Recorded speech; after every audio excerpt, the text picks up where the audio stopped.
आपने सुना होगा, जाने कहीं भेष में मिल जाएंगे भगवान। आइए इसी मुहावरा को चरितार्थ करने हेतु एक कहानी सुनाते हैं, जिसमें कहानी को सुनने के बाद आपको लगेगा क्या भगवान इस परिस्थिति में भी दर्शन देते हैं।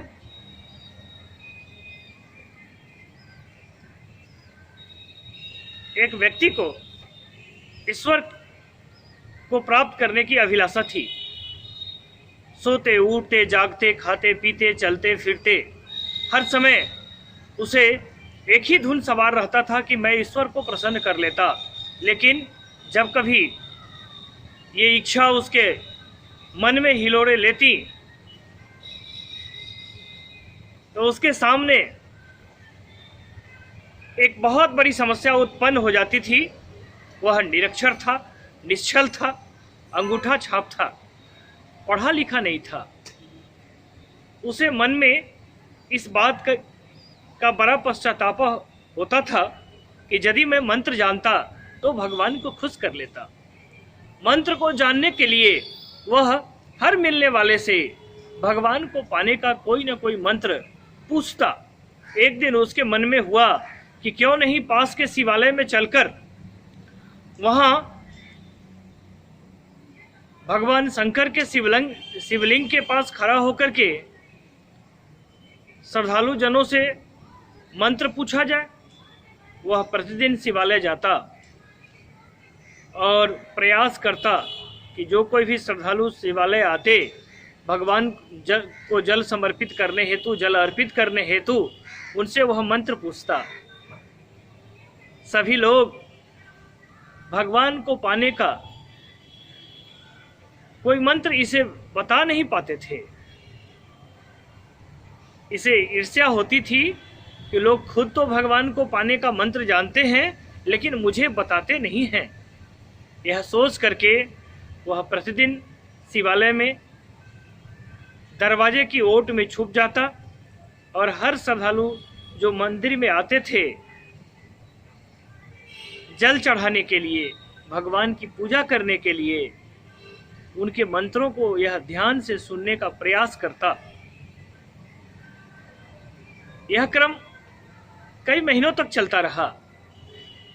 मंदिर में जल अर्पित करने के लिए आने वाले श्रद्धालु जन धीरे धीरे इसकी कार्यवाही को देख करके इसे पागल समझने लगे। लोगों ने इसका नोटिस लेना बंद कर दिया। एक महिला जो उसी इलाके से आती थी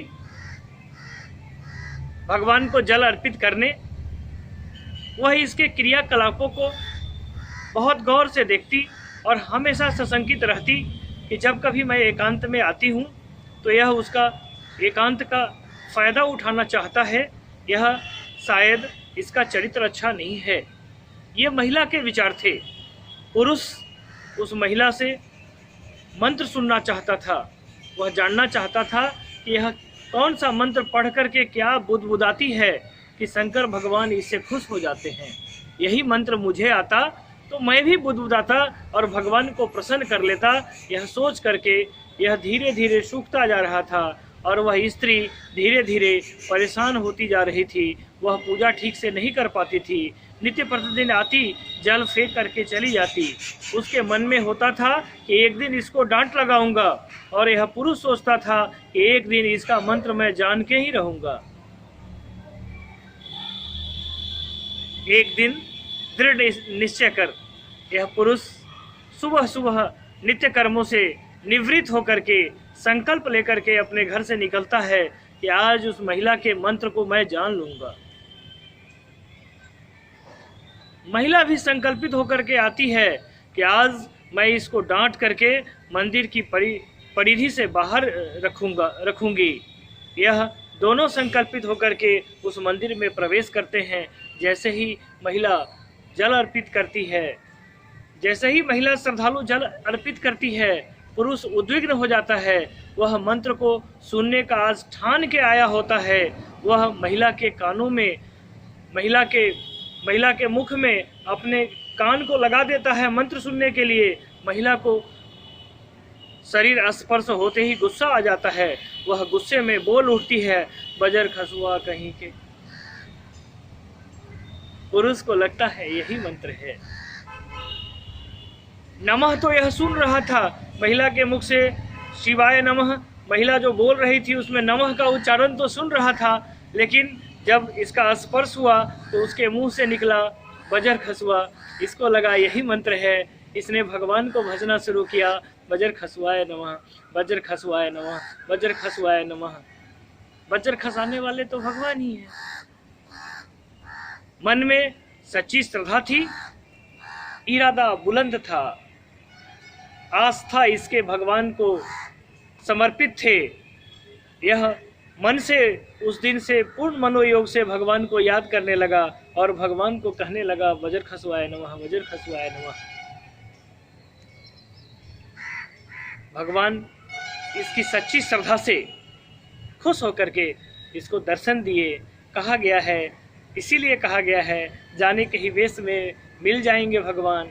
हम सबों को ईश्वर की अधिक से अधिक प्रार्थना करनी चाहिए, ईश्वर को अधिक से अधिक याद करना चाहिए।